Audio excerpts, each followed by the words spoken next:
എൻ്റെ ഉമ്മാൻ്റെ കൈപ്പുണ്യക്ക് എല്ലാവർക്കും സ്വാഗതം. നമ്മൾ ഇന്ന് ഉണ്ടാക്കാൻ പോകുന്നത് വെറൈറ്റി ലഡുവാണ്. കപ്പയല്ല ചെയ്യുന്ന ഉപ്പിയാണ്. ഞാനിന്ന് ഉണ്ടാക്കാൻ പോകുന്നത് നുറുക്ക് ഗോതമ്പ് കൊണ്ടൊരു ലഡുവാണ്.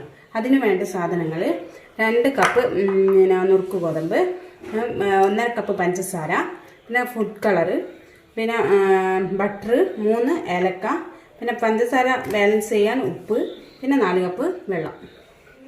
ഇക്കാക്ക് പകരം ഞാനാണ് ഇന്ന് ലഡു ഉണ്ടാക്കുന്നത്. ഇനി നമുക്ക് ഉണ്ടാക്കാൻ തുടങ്ങാം. ഇത് വെള്ളത്തിലിട്ട് കഴുകി എടുത്തിട്ട് ഒന്ന് ജസ്റ്റ് ചൂടാക്കി ഒന്ന് എടുക്കാം. ഗോതമ്പ് ചൂടാകാൻ വേണ്ടി താവ് വെച്ചിട്ടുണ്ട്.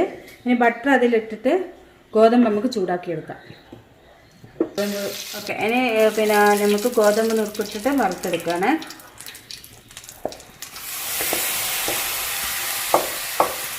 ഇനി പിന്നെ നമ്മൾ ബട്ടർ ഇട്ടു ജസ്റ്റ് ഒന്ന് ചൂടാക്കിയെടുത്തു.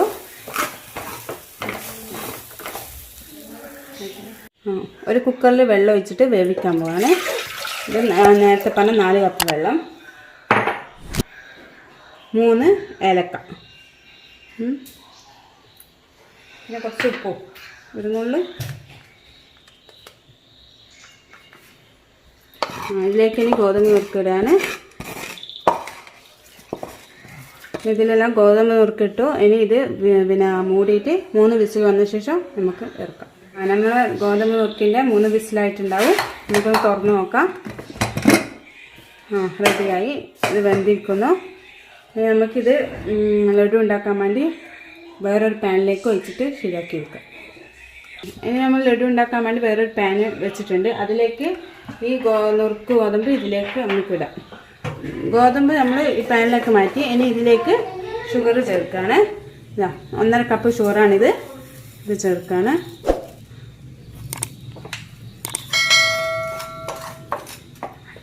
ഇതിലോട്ട് പിസ്ത കളർ ഇടുകയാണ്. 4-5 തുള്ളി ഇട്ടാൽ മതി.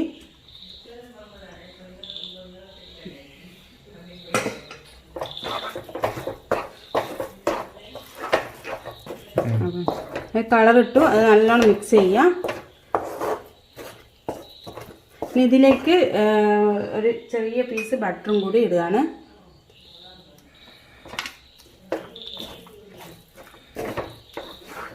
ഇനി ഇത് വെള്ളം വറ്റുന്നേരം നമ്മൾ ഇളക്കിക്കൊണ്ടേയിരിക്കുക. ഈ ലെവലിൽ വെള്ളം വറ്റിയ ശേഷം നമുക്ക് വേറെ പാത്രത്തിലേക്ക് മാറ്റി ഉരുളകളായിട്ട് എടുക്കാം. ഇതിൽ ബദാം ചേർത്തിട്ടുണ്ട്. ഇനി നമുക്ക് ലഡു മോഡലായിട്ട് ഉരുട്ടിയെടുക്കാം.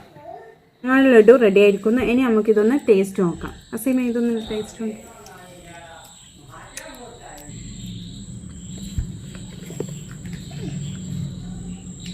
അടിപൊളി സാധനം. ഇത് നിങ്ങളെല്ലാവരും ഒന്ന് ചെയ്ത് നോക്കണം. വേഗം ചെയ്യാൻ പറ്റിയ റെസിപ്പിയാണ്. കുട്ടികൾക്ക് എല്ലാവർക്കും ഇഷ്ടപ്പെടും. നിങ്ങളൊന്ന് എല്ലാവരും വീട്ടിൽ ട്രൈ ചെയ്ത് നോക്കുക. ഇന്ന് ഞാൻ ഉണ്ടാക്കിയ ലഡു എല്ലാവർക്കും ഇഷ്ടപ്പെട്ടെന്ന് ഞാൻ കരുതുന്നു. ഇനി നിങ്ങൾ പിന്നെ ഇത് എന്തെങ്കിലും കുറവുകൾ ഉണ്ടെങ്കിൽ ഒന്ന് കമൻറ്റ് ബോക്സിൽ ഒന്ന് അറിയിക്കുക. നിങ്ങൾക്ക് ഇത് ഇഷ്ടമായെങ്കിൽ ലൈക്ക് ചെയ്യുക, ഷെയർ ചെയ്യുക, കമൻറ്റ് ചെയ്യുക. സബ്സ്ക്രൈബ് ചെയ്യാത്തവർ സബ്സ്ക്രൈബ് ചെയ്യുക. Thank you.